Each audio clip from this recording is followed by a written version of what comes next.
They are touching, heartfelt notes in elegant handwriting, sent from a devoted daughter to the daddy she clearly adores. In one she vows, "All I want to do is make you proud. And I promise, no matter what, I'll do it." In another she thanks her father for taking the best care of me and adds, "I love you to no end." For Thomas Markle, estranged father of the Duchess of Sussex, the treasured words are a painful reminder of the bitter rift and wall of silence between him, his pregnant daughter and Prince Harry, the son-in-law he has never met. While Meghan and Harry will spend their Christmas at Sandringham with the Queen, Prince William, and Kate, the upcoming festive season fills Mr. Markle with dread, as it will be his first Christmas without a card, call or visit from his beloved youngest child. "I have been frozen out and I can't stay silent," he said last night. "I have made dozens of attempts to reach my daughter via text and letters, but she and Harry have put up a wall of silence. They have done what they once told me not to do. They are believing everything negative that has been written about me. So I am reaching out to them, once again, to try to correct the lies and get the truth out there. Everyone says, why don't I just shut the F up? That Meghan can't speak to me because I'll give away secrets. But that's bull. I've been accused of every terrible thing you can think of." In one magazine they had an awful story about Prince Charles right beside one about me. But no one is shunning Prince Charles. This is just his fourth interview since the fallout with Harry and Meghan after he staged paparazzi pictures shortly before the couple's wedding in May and then suffered 2 heart attacks, preventing him walking his daughter down the aisle at St. George's Chapel, Windsor. Today, in a wide-ranging interview with the Mail on Sunday, Mr. Markle, for the first time, categorically rejects some of the most grievous lies against him and produces evidence in the form of photographs, medical statements and even a faded plane ticket that he says proves he is telling the truth. The lie: he faked his heart attacks out of embarrassment over the staged paparazzi pictures to give himself an excuse not to travel to Britain for the wedding. Fact: he produces a stack of private medical bills, a hospital discharge letter citing heart failure and a list of medications prescribed to prevent future heart attacks. "I had 2 heart attacks, the second of which the doctor called a widowmaker and nearly killed me." The lie: he failed to attend Meghan's first wedding in 2011 to film producer Trevor Engelson at the beach resort of Ocho Rios, Jamaica. Fact: Mr. Markle produces a picture of himself and Meghan, taken just moments before he walked her down the beach alongside ex-wife Doria, the only member of Meghan's family to attend the royal wedding. He even kept his business-class plane ticket to the nuptials. The lie: Meghan and her father were never that close. Fact: Mr. Markle has hundreds of notes and cards from Meghan, who lived solely with him from the age of 11 until she went to university. People are trying to rewrite history. "Meghan and I were as close as a father and daughter could be right up until her wedding to Harry. Then it all fell apart." The lie: Mr. Markle sold out his daughter and has been quoted giving his opinion on recent negative stories about her, including that she brought Kate to tears in a row over the bridesmaid outfit for Princess Charlotte at Meghan's wedding. Fact: I'm not selling stories. People make things up and my daughter and her husband believe the lies, the one thing they told me never to do. They think I'm giving hundreds of interviews. That's rubbish. I am not perfect, I made mistakes, but my punishment does not fit the crime. Even murderers get visits from their daughters in jail. Sitting in a hotel room close to his home in Rosarito, a beach town just across the US-Mexico border, Mr. Markle said he has repeatedly reached out to Meghan to try to heal the rift.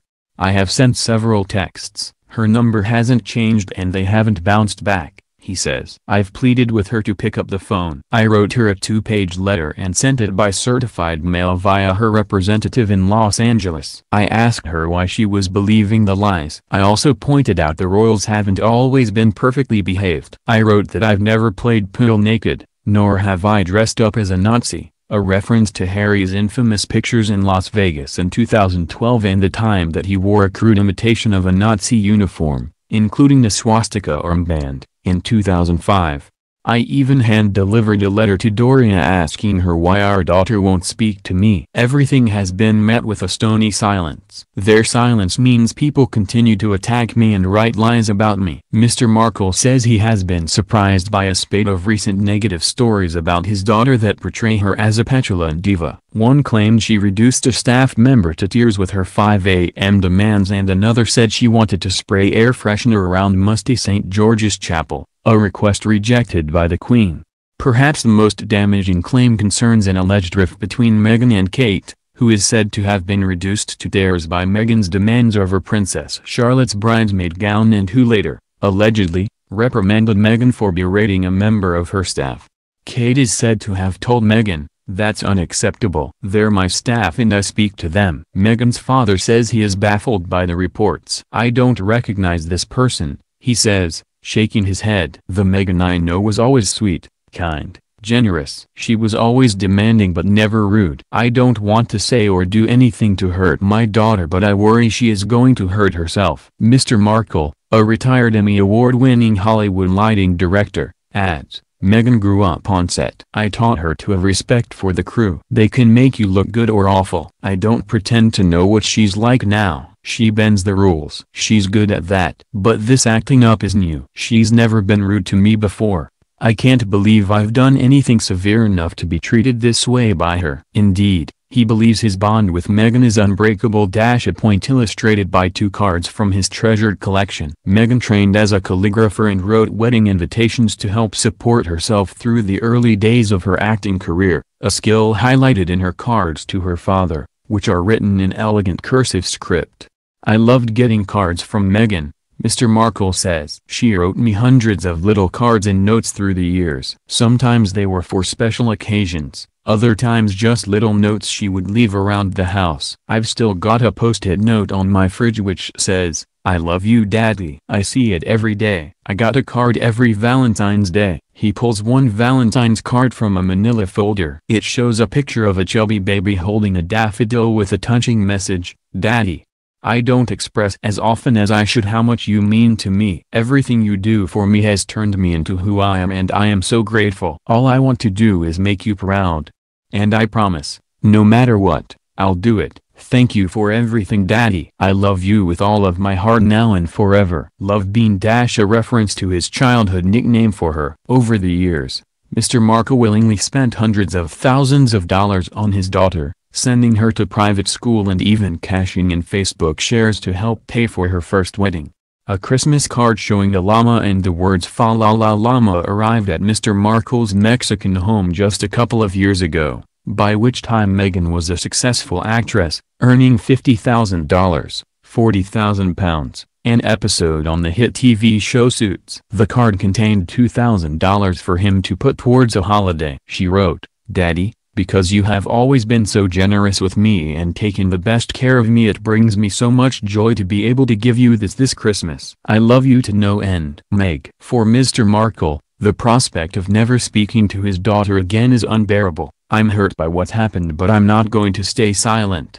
My life has been turned upside down since my daughter met Harry. When they announced her pregnancy, I had 7 paparazzi on my doorstep night and day for 7 days. They rented the house next door. Their treatment of me is harsh, hurtful and unforgiving. I'm being punished for things I didn't say. I'm trolled on the internet by one guy who sits in his mother's basement spewing lies about me. Twitter is the worst, but I can't avoid it. I don't read things, but then people send them to me anyway. They say I faked my heart attacks, that I wasn't at the first wedding. It's all bull. Meghan and I never had any problems before this. If she would just speak to me, things could be different. I love Meghan very much. I want her and Harry to have a beautiful, healthy baby and a great life. But I want them to stop believing the lies." Does he believe he and Meghan will ever be reunited? He shrugs. Maybe someday. He was reduced to what he calls a footnote in history when 2 heart attacks prevented him from walking his daughter Meghan down the aisle of St. George's Chapel amid the pomp and pageantry of the royal wedding in May. But Thomas Markle did take a starring role at Meghan's very different first wedding to Hollywood producer Trevor Engelson in 2011, which took place under swaying palm trees on a Jamaican beach, complete with a Caribbean steel drum band and a most unusual welcome gift for the guests. Mr. Markle says he is sick and tired of reading erroneous reports that he failed to attend the wedding, which sadly ended in divorce for the couple 2 years later. He explains that he asked the photographer to ignore him and concentrate on the young people showing off their beautiful bodies in swimwear. "There are no pictures out there of me at the wedding because it was on the beach and everyone else was in their 30s and I was in my 60s, Mr. Markle said last night, before showing the Mail on Sunday a photograph, published here for the first time. It shows him posing proudly with Meghan just moments before he and his ex-wife Doria walked her across the sand to marry Trevor. Mr. Markle also kept his business class ticket to the 4-day affair, along with an invitation, which featured a picture of a bikini-wearing Meghan on the beach entwined in Trevor's arms, and a chilled bottle of Red Stripe beer within arm's reach. The wedding took place at the famous Jamaica Inn, where Meghan booked all 55 rooms and villas, taking the £1,200 a night largest villa for herself and her new husband. Meghan planned everything down to the tiniest detail. "She took control of everything. I was given a white shirt to wear, as were all the male guests. She micromanaged everything," says Mr. Markle. "The picture was taken when I walked into her bungalow just moments before the ceremony was due to start. I was so proud and overcome with emotion to see my baby in a white gown, looking so beautiful. We took the picture and then Doria and I both walked her down the aisle." Trevor is Jewish and his father, who is a rabbi, conducted the service. But it was not a traditional Jewish ceremony. Meghan read vows she'd written herself. There were 100 guests, including the cast of Suits, the TV show in which Meghan starred, for the ceremony on September 10, 2011. In the US, where the month is written first, that results in September 10, 2011, a date Meghan chose because it would be easy for Trevor to remember. The guests were welcomed with a gift of a small fabric bag containing a welcome note from Meghan and Trevor along with a small plastic baggie of marijuana. Mr. Markle says, "It's illegal, but it's no big deal in Jamaica. It's almost customary down there. I don't smoke weed and to the best of my knowledge nor does Meghan. I don't know what I did with mine. I think I gave it away. I kept the bag and I use it to keep the sea air," at his Mexican beachside home, off one of Miami's. He has won 3 of the awards, known as the TV Oscars. Festivities included beach yoga with Doria. While she is now well known, she was listed simply as Meg's mum on the invitation. The Jamaica Inn is famous as the honeymoon destination of Hollywood star Marilyn Monroe and her third husband, playwright Arthur Miller, and was a regular haunt of James Bond author Ian Fleming. If it's good enough for Marilyn Monroe and Arthur Miller, it's good enough for us. Read the invitation. On the day before the beach chic wedding, the couple hosted beach Olympics featuring the bride's team versus the groom's team in events such as tug-of-war and kayaking, followed by a barbecue. That night everyone danced to a reggae band. Mr. Markle, who helped pay for the celebration, is mentioned twice in the wedding literature. He is credited with generously hosting brunch on the final day and gets a special thank you for his incredible generosity. Guests who chose not to stay at the Jamaica Inn were offered alternative accommodation nearby at the Royal Plantation. The wedding invitation reads, "Cheers to love, cheers to laughter, cheers to happily ever after." 2 years later, the marriage was over. Thomas Markle neither asked for nor received payment for this interview.